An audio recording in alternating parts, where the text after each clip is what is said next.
Ake ngikhuleke umhlaba wonke nasendaweni zonke la kuhamba kufinyelele khona lo mfanekiso oqoshiwe. Ngakuphi umusha kule channel.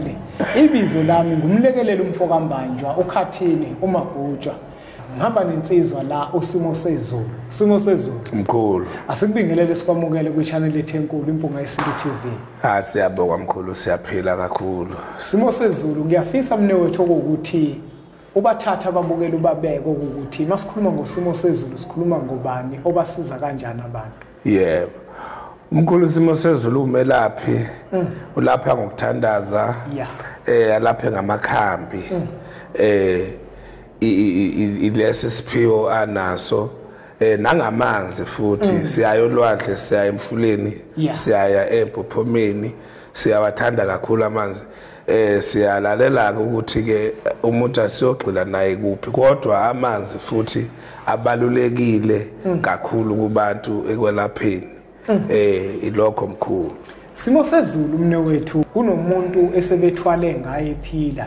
Kunomuntu abamthwebula. Abantu bathatha inhlanhla yakhe basebenza ngayo. Khona abantu baphakeme ngenhlanhla yakhe. Mhlambe uma ukuthi umuntu uyaphila ekhaya ugeza ukuthuna inhlanhla kodwa sekwavuka phakama umfowabo weza ukuthi umfowabo aphakama ngenhlanhla yakhe nangu ugobela laphana naye uphakeme kanti wathwebula yena. Lo muntu unenhlanhla Simo Sezulu. Izinto zakhe ziyenzeka ngifuna siye kuleyo ke manje. Engakathwetshula. Unenhlanhla izinto zakhe zihamba kahle. Abantu abaningi Simo Sezulu abanake. Uma abantu benganaki uthi umuntu izinto zisazi inhlanganaki nje. Anganaki lutho bese into zakhe ziyabhidlika. Ngifisa namhlanje sikhulume ngokuvikela umuntu anako ukuthi wenza njani umuntu ukuze akwazi ukuthi avikele izinto anazo, avikele impilo yakhe, avikele inhlanhla yakhe. Ngabe mhlambe kufanele eze koSimo Sezulu bamnikeza amakhambi athile azohlala egeza ngawo, bamqinise noma kanjani. Wena njengenyanga elapha ngeqiniso yini umuntu angayenza ukuvikela izinto anazo? Ngiyabonga Mpunga. Into yokuqala umuntu angayenza nokuyiyona ebaleka kakhulu ukuhlonipha idlozi. Uma lo muntu azi ukuthi leli dlozi yileli ngiphe lonke lenhlahla enginayo. Kubaleka ukuthi aphinde aguqe ahloniphe alipha khona. Lokho ke kuyakwenza ukuthi kuyamenza futhi nomuntu ukuthi kuvikeleke inhlahla yakhe. Mubu umuntu onganaki ke esephiwe bese engasanaki ukuthi lokho akuphiwe kuqhamukaphi. Kuyenzeka umuntu engathi esenezinto kokusihamba kahle bese yaphakama azaphakamele ngishidlozi. Athi lokho kwami ngangivele ngifundile noma ngayizamela ngemizamo yami. Cha, akunjani. Khona obesisekelo emva kwakho ukuthi ke ngoba ke lenhlahla usunayo phinda futhi ukwazi ukuyemsamo kube khona obapha khona kube khona okwenzayo uhlonipha idlozi. Iyakwazi ukuvikeleka ke inhlahla kanjalo ngoba idlozi lakhona ukukulwela naseyitheni ngale ukuthi uqinile noma ucatshwe ngani noma wenzeni ngedlozi lakwazi ukuvikela likukhusele nenhlahla yakho. Ngamafuphi Simo Sezulu uqonda ukuthi umuntu onakekela umsamo ithongo lizomnakekela. Ithongo lizomnakekela. Uma mbukelo Impunga yeSintu ulithanda ithongo nethongo lizokuthanda. Uma ulinakekela ithongo nalo lizokunakekela. Uma ulivikela ithongo lakho uvikele umsamo wakho ungawungcolisi nawo umsamo uzokuvikela. uSimo Sezulu uyabalula uyinyanga njalo ukhumbule. Akavelanga wathi hayi nginazi induku mina amakhubalo ukuthi umuntu aqina kwazi ukuvikela into zakhe. Kodwa uyakhumbula ukuthi ithongo ilona elokhiye njengoba lokhiye naphezulu komsebenzi wakhe. Ingakho engabekanga phambili umuthi kodwa ubeke phambili ithongo ngoba uyazi ukuthi naye lo msebenzi awenza umsebenzi wethongo. Uthi kuSimo Sezulu nakekela umsamo ukuze into zakho zikwazi ukuthi zenzeke. Ake ngibuze Simo Sezulu. Ngoba ngiyakubona ukuthi windoda umsamo unakekelayo ngoba usebenza ngethongo.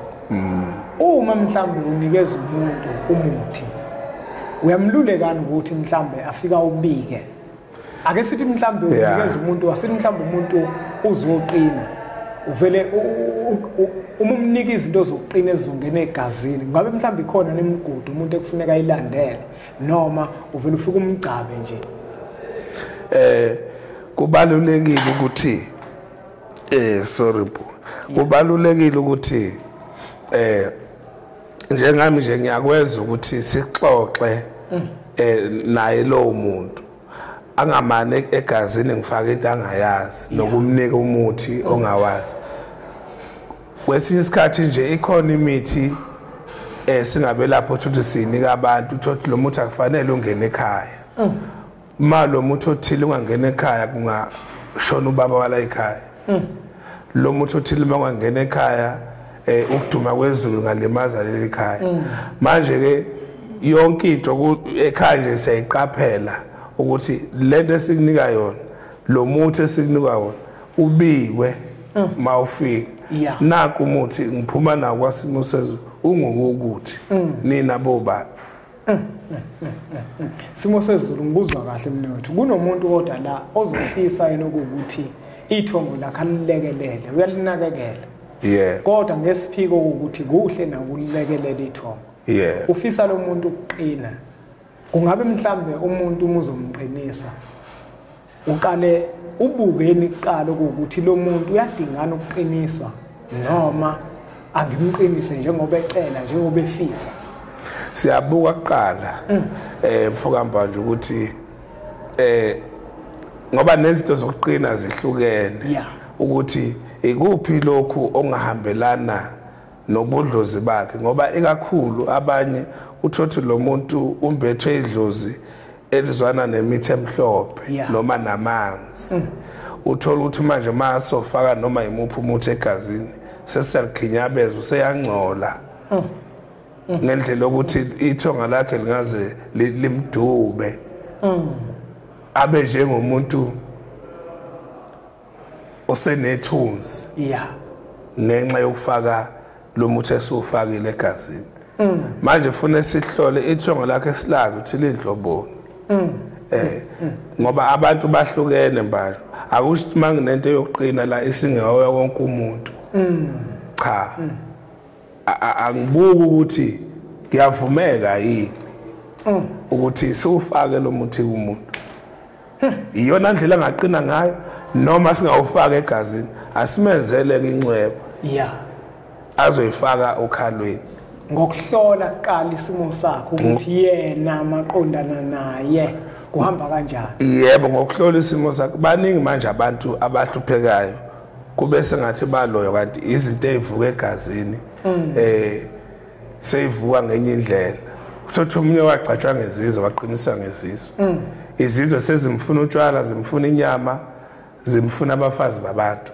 thuba nakabambe kanti ngathi eqiniso kwathi izizwe zizomgada makukhona abantu abazomdubula izomtshena kuqala seyihleli lezizwe manje seyilambi izizwe ke zigangele ngendlela abantu abazenza ngayo thiwa kababheka abafazi babantu akusiye ilento ekuyena ilezizwe kufake izilwane lezizwe phela sesiziyavuka ngendlela mhlawumbe khona ngasakwenzi ngamafuphi ukugcaba kuyingozi ingakho kumele lapha ifuneni nikukhulume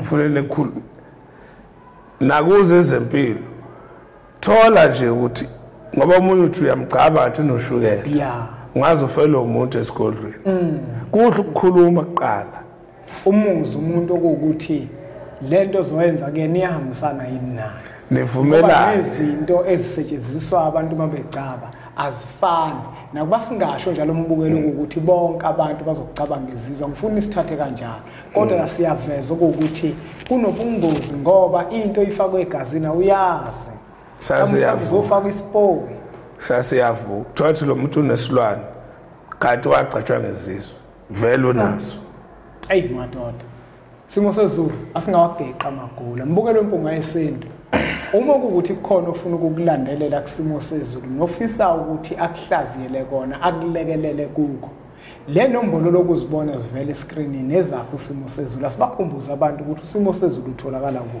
Siyatholakala manje kwanongoma esigodini sawakhangela amankengane abantu abafone kodwa bafone kuqala okude siyakwenza ukuthi sihlole emoyeni okude oseGoli ola eThekwini Eastern Cape kodwa okwazi ukuhamba abuye njengeMpumalanga eseduze Impangeni uMtuba eOhluhlu eJozini lezo ndawo abantu bengavilapha ukuza ngoba asikuthandi nakho lokho kuhlolelana ocingweni umuntu eseduze kodwa mayisibeke isigaba umuntu osePort Elizabeth umuntu oseLimpopo bakhona nje abalandeli bakho Mpunga baseLimpopo abakhuthele kakhulu athi umuntu ayemkhulu ngizoyifikela mathuba ufika mina mathuba so siyakwenza ke nalokho omkhulu mhlambe inombolo le ku WhatsApp iyatholakala lena ayitholakala emkhulu ngoba abafone kuphela abafone kwayona nje iyahlupheka idame kukhona abayihekayo nabalandeli baqaphela ukuthi yimi khona benza imali bathi ngosimo sezulu babafuna 5,000 6,000 abaqaphela njengoba ku December nje baningi abantu ababeza ubugebengu. Asibonge kakhulu kwembukelo wempunga yesintu ngothi ubukele umfanekiso oqoshe siyacela ukuthi uthathe udlulisele kwabanye ngoba nakubona uzoba usizo olukhulu bese siqhubeke njalo subscribe kwi channel ethu enkulu Impunga Yesintu TV bese sithi nje impunga